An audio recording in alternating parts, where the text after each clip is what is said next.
बच्चों today we start carboxylic acids. Carboxylic acid में functional group है carboxyl functional group. Carboxyl functional group बच्चों carbonyl compounds में क्या था? Carbonyl functional group. यहाँ पे कार्बोक्सिल है मीन्स COOH ना, CO और OH। ये देखिए कार्बोनिल ग्रुप था, ये हाइड्रोक्सिल ग्रुप है, दोनों को ऐड कर दिया, बन गया कार्बोक्सिल फंक्शनल ग्रुप। बच्चों इनका जनरल फॉर्मूला क्या होगा कार्बोक्सिलिक एसिड का? CN H2N और O2। CN H2N O2। इसमें बच्चों इस फॉर्मूले में दो चीज़ें होती हैं। एक तो अगर ऐसा फॉर्मूला किसी कंपाउंड का है तो it may be a monocarboxylic acid और इट मे बी ईस्टर। और बच्चों मोनोकार्बोक्सिलिक एसिड और ईस्टर जो है हमेशा फंक्शनल आइसोमर होते हैं।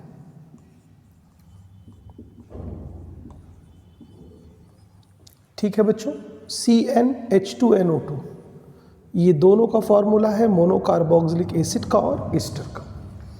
हम एक एग्जाम्पल लेकर के आपको बताते हैं बच्चों।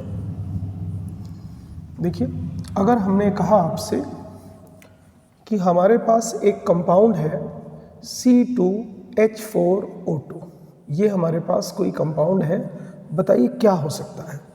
तो देखिए this formula is equivalent to CN H2NO2। It mean this is monocarboxylic acid. और बच्चों दो कार्बन का मोनोकार्बोक्सिलिक एसिड क्या होगा? Acetic acid. It may be a ester. तो बच्चों दो कार्बन का ईस्टर क्या हो सकता है?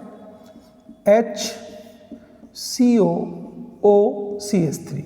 क्योंकि बच्चों ईस्टर का फंक्शनल ग्रुप क्या होता है? COOR। तो एक कार्बन यहाँ पे लगाना होगा। और एसिड का फंक्शनल ग्रुप होता है COOH। ठीक है, तो देखिए this compound is ethanoic acid and this compound is methyl format. बच्चों अगर एग्जाम में पूछा गया कि इन दोनों में कौन सी आइसोमेरिज्म है तो both are functional isomer. Functional isomer.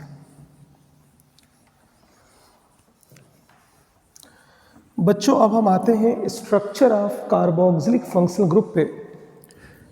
तो देखिए कार्बन, ऑक्सीजन, ऑक्सीजन और हाइड्रोजन, ये बच्चों कार्बोक्सिल फंक्शनल ग्रुप है, जिसमें इस कार्बन के ऊपर देखिए 1 सिग्मा, 2 सिग्मा, 3 सिग्मा और एक पाई है बच्चों। तो जब 3 सिग्मा बॉन्ड यहाँ पे होंगे तो हाइब्रिडाइजेशन क्या होगा? sp2 होगा। इसका भी शेप क्या होगा? ट्राइगोनल प्लेनर होगा। ठीक है ना? यही जो है कार्बोनिल कार्बन का भी हाइब्रिडाइजेशन था, sp2 और ट्राइगोनल प्लेनर था। ठीक है बच्चों, अब देखिए यहाँ पे जो ऑक्सीजन पे लोन पेयर ऑफ इलेक्ट्रॉन है वो इस ऑक्सीजन के जो पाई बॉन्ड है यहाँ पे, ये पाई जो है इसके अल्टरनेट पे है। तो ये लोन पेयर ऑफ इलेक्ट्रॉन यहाँ आएगा बच्चों अगर, तो ये पाई इलेक्ट्रॉन जो है वो इधर शिफ्ट हो जाएगा। ठीक है ना? ये पाई इलेक्ट्रॉन इधर शिफ्ट हो जाएगा। इट मीन्स यहाँ पे जो कार्बन पे कार्बोनिल में पॉजिटिव चार्ज आता था due to more electronegative oxygen, जो यहाँ पॉजिटिव चार्ज का मैग्नीट्यूड आता था, वो पॉजिटिव चार्ज का मैग्नीट्यूड अब कम हो जाएगा इस लोन पेयर ऑफ इलेक्ट्रॉन की वजह से। तो हम ये बोलेंगे कि जो कार्बोक्सिलिक कार्बन होता है वो लेस इलेक्ट्रोफिलिक होता है। लेस इलेक्ट्रोफिलिक होता है देन कार्बोनिल कार्बन। क्योंकि पहले जो है कार्बोनिल जो फंक्शनल ग्रुप होता था उस पे ऑक्सीजन नहीं होती थी इधर, तो ये लोन पेयर वहाँ पे ट्रांसफ़र नहीं हो पाता था। तो यहाँ कार्बन पे पॉजिटिव चार्ज आता था, ऑक्सीजन पे नेगेटिव चार्ज आता था। तो एज इट इज़ ये पॉजिटिव चार्ज होता था, हम बोलते थे कार्बन कैसा है? इलेक्ट्रोफिलिक है। लेकिन इस कार्बन के पॉजिटिव चार्ज को ये इलेक्ट्रॉन दे करके बैलेंस करेगा, तो पॉजिटिव चार्ज का जो मैग्नीट्यूड है वो कम होगा और हम बोलेंगे it is less electrophilic. Less electrophilic. ठीक है बच्चों, अब देखिए क्या होगा, अगर ये रेजोनेंस होता है तो फिर क्या होगा, this carbon oxygen bond become a single bond and here carbon oxygen become a double bond and oxygen acquire a positive charge and this is hydrogen and one lone pair of electron is present. देखिए lone pair यहाँ आएगा, double bond, positive charge आएगा, ये पाई यहाँ shift होगा, negative आ जाएगा। बच्चों अगर आपने पहले पढ़ा हो तो अगर एक ही स्पीसीज के अंदर दो सेम एटम हो, एक ही स्पीसीज के अंदर दो सेम एटम हो और उनके ऊपर अपोजिट चार्ज आए रेजोनेंस से, तो इनको बोलते हैं बच्चों नॉन इक्विवेलेंट रेजोनेटिंग स्ट्रक्चर। और बच्चों ये हमेशा लेस स्टेबल होते हैं। इसलिए ये जो स्पीसीज है कार्बोक्सिलिक एसिड की स्पीसीज है जो बच्चों इस तरफ ज़्यादा ट्रांसफ़र नहीं होती और इसी फॉर्म में एग्जिस्ट करती है। क्यों? क्योंकि उससे बना जो स्ट्रक्चर है बच्चों वो क्या है, लेस स्टेबल है, सेम एटम के ऊपर अपोजिट चार्ज आ गया है। तो carboxylic group mainly exist in this form and that is why resonance is not important factor in the chemistry of carboxylic acid. Resonance is not important because the structure form, resonating structure form is less stable. तो बच्चों अब हम इस acid को, carboxylic group को water के अंदर add करेंगे, वाटर के अंदर ऐड करेंगे। देखिए हम बात करेंगे एक्वस सॉल्यूशन में क्या होगा। तो देखिए जब एक्वस सॉल्यूशन के अंदर हम इस कार्बोक्सिलिक ग्रुप को ऐड करेंगे एक्वस सॉल्यूशन में, तो यहाँ से इसका ये बॉन्ड टूटेगा प्रोटॉन और यहाँ पे हमारे पास क्या मिलेगा, कार्बोक्सिलेट आयन मिलेगा। अब हम एक्वस सॉल्यूशन में पढ़ाई कर रहे हैं बेटे, तो एक्वस सॉल्यूशन में क्या मिलेगा, कार्बोक्सिलेट आयन मिलेगा। और बच्चों ये कार्बोक्सिलेट आयन भी रेजोनेंस से स्टेबलाइज होगा। तो देखिए ये भी जब रेजोनेटिंग स्ट्रक्चर बनाएगा, this negative is conjugation with this pi bond, यहाँ नेगेटिव आएगा, यहाँ पाई इलेक्ट्रॉन आएंगे और यहाँ जब रेजोनेंस होगा देखिए तो यहाँ रेजोनेंस के होने से बच्चों स्टेबिलिटी आएगी क्योंकि यहाँ सेम एटम के ऊपर अपोजिट चार्ज नहीं आएगा।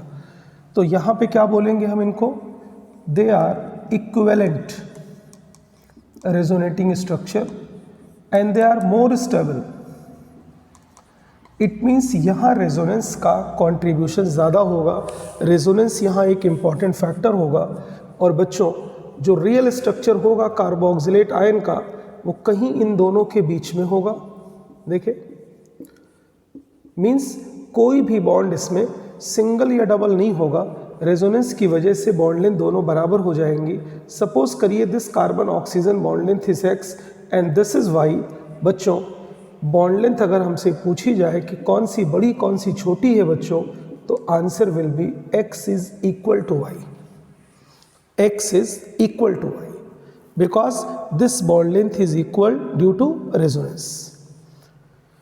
इट मीन्स यहाँ पे एक इम्पॉर्टेंट बात आप नोट कर सकते हैं कि resonance is more important in aqueous solution that is in carboxylate ion than in carboxylic acid itself. Resonance is more important in carboxylate ion than carboxylic acid.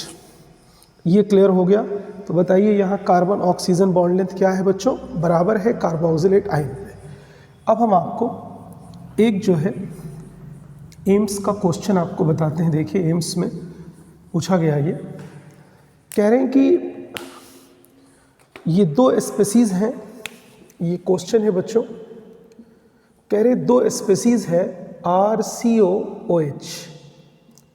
कह रहे हैं यहाँ जो कार्बन ऑक्सीजन बॉन्ड लेंथ है this is x and एक species है water में, जब इसको हमने ऐड कर दिया है तो कार्बोक्सिलेट आयन बना है, दिस इज y। मीन्स ये दोनों अलग अलग स्पीसीज हैं, एक कार्बोक्सिलिक एसिड है एक कार्बोक्सिलेट आयन है, दोनों में कार्बन ऑक्सीजन बॉन्ड है x और y।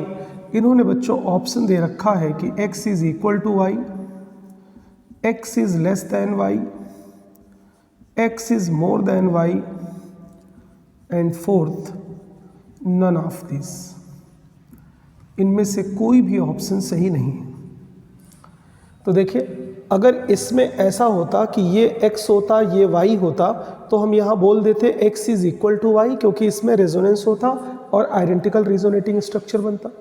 ठीक है बच्चों, लेकिन क्या होगा कि देखिए यहाँ रेजोनेंस नहीं होगा, क्योंकि इससे नॉन स्टेबल रेजोनेटिंग स्ट्रक्चर बनेगा, तो ये कंप्लीट डबल बॉन्ड होगा। तो मीन्स अगर हम इसको बना लें यहाँ पे, तो ये हमेशा हमको ऐसा मिलेगा, that is x, because resonance is not important. और बनने वाली स्पेसीज क्या है, अनस्टेबल है। बच्चों अगर हम इसको बना लें तो यहाँ रेजोनेंस एक इम्पॉर्टेंट फैक्टर होगा, क्योंकि यहाँ पे आइडेंटिकल रेजोनेटिंग स्ट्रक्चर बनेगा और यहाँ पे बॉन्ड लेंथ कुछ ऐसी होगी, दिस इज y। तो बताइए, यहाँ पे प्योरली डबल बॉन्ड होगा और यहाँ पे डबल और सिंगल के बीच का बॉन्ड होगा, तो जाहिर सी बात है डबल और सिंगल के बीच के बॉन्ड की लेंथ ज़्यादा होगी प्योरली डबल बॉन्ड से बच्चों। And that is why the right option will be x is less than y, because here partial double bond character is and here complete double bond character is। तो बच्चों answer क्या होगा, x is less than y। मेरे ख्याल से ये बात बिल्कुल क्लियर हो गई है आपको। बच्चों एक छोटी सी बात और, इंट्रोडक्शन ऑफ कार्बोक्सिलिक एसिड में एक बात इंपॉर्टेंट है कि what is test of carboxylic acid. What is test of carboxylic acid. ठीक है बच्चों, तो हमेशा आपको ध्यान रखना है कि कोई भी कार्बोक्सिलिक ग्रुप हो, एलिफैटिक चेन पे लगा हो, एरोमेटिक चेन पे लगा हो, अगर उसकी reaction aqueous sodium by carbonate से कराते हैं बच्चों, तो कार्बोनिक एसिड एक वीक एसिड है जिसका ये सॉल्ट है, ये स्ट्रॉन्गर है, तो ये एसिड इस एसिड के सॉल्ट को ब्रेक कर देगा और यहाँ से बच्चों CO2 गैस रिलीज होने लगेगी। तो this effervescence of CO2 confirm carboxylic acid group is present. ये वीकर एसिड है बच्चों जिसका ये सॉल्ट लिया हुआ है, ये स्ट्रॉन्गर एसिड है, इसके सॉल्ट को ब्रेक कर देगा, यहाँ से CO2 बाहर जाने लगेगी। NaOH जो यहाँ बचेगा बच्चों, वो इस एसिड के साथ रिएक्शन कर लेगा और एसिड बेस की रिएक्शन होगी, तो बताइए क्या बन जाएगा, सॉल्ट बन जाएगा। तो effervescence of carbon dioxide confirm the presence of carboxylic acid group. एक क्वेश्चन एग्जाम में आया कि benzoic acid and phenol are separated by. एक क्वेश्चन आया बच्चों कि बेंजोइक एसिड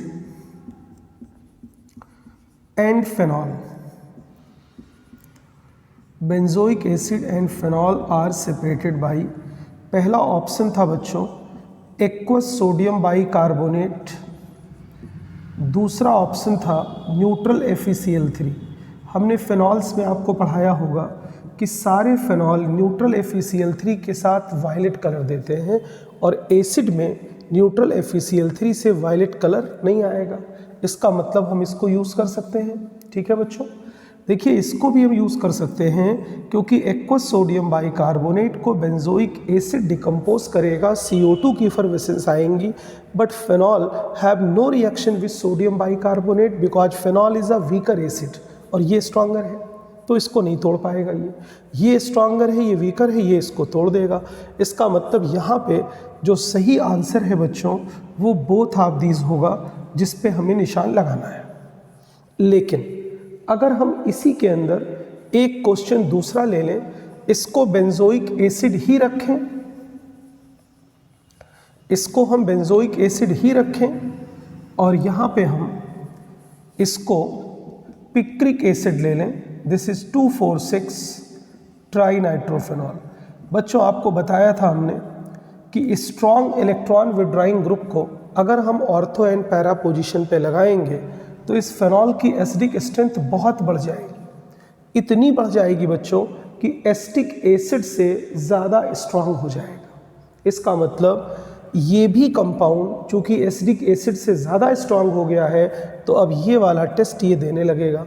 इट मीन्स अब आप इनको एक्वस सोडियम बाइकार्बोनेट से अलग नहीं कर पाओगे। क्यों? क्योंकि ये भी डिकम्पोज करेगा, CO2 निकलेगी, ये भी डिकम्पोज करेगा, तो गलत जवाब हो गया।